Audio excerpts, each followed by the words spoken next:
काय तो वसुंधरा धबधब्याचा रुद्र अवतार. प्रितेशची बाईक बंद पडली, चालू होतच नव्हती. गाडीचे मालक टेन्शन मध्ये. तिला चढवली तर दुसरी साईड मी लगडी झाली.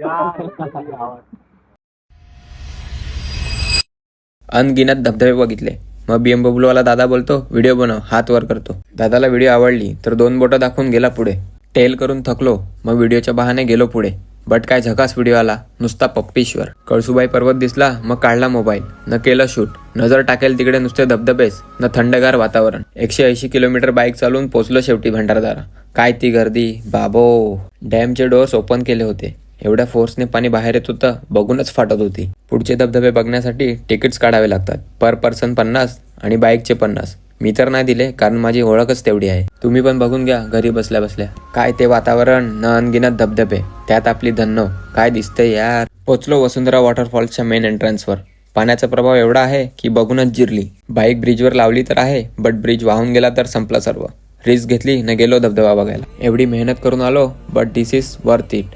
काय तो वसुंधरा धबधब्याचा रुद्र अवतार. खतरनाक न गर्दी दुनियाभरची. बाईककडे आलो, बाईक तर सेफ होती. तेवढ्यात पोलीस काका भोंग्यामध्ये बोलत आले.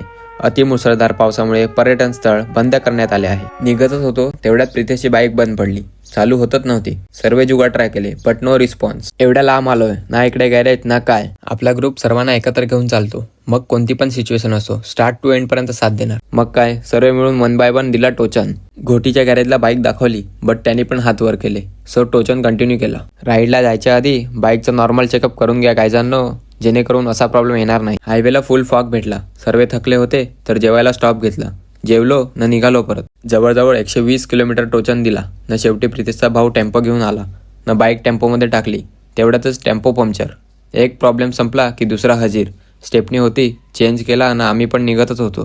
तेवढ्यात जिवंत लाश दिसली. जिवंत आहे ना बेडे, असं नको ना करू. जरासा पुढे गेलो तेवढ्यात सुरत भाऊचा एक्झॉस्ट निघाला. तो फिक्स केला. या राईडला प्रॉब्लेम्स तर फार आले, बट साथ कोणीच सोडली नाही. सर्व शेवटपर्यंत एकत्र होते. हा एक एक्सपिरियन्स होता जो सर्वांनी एन्जॉय केला. सर्व रायडर्सचे मनापासून आभार. नेक्स्ट राईडसाठी बाईक टकाटक करून ठेवा. भेटूया नेक्स्ट राईडला. मी पण पोचलो घरी, तंगडेवर केले न झोपलो. चला टाटा. असेच अंतरंगी ब्लॉग बघायचे असतील तर फॉलो करायला विसरू नका. भेटूया नेक्स्ट ब्लॉगमध्ये. तब तक के लिए बाय बाय.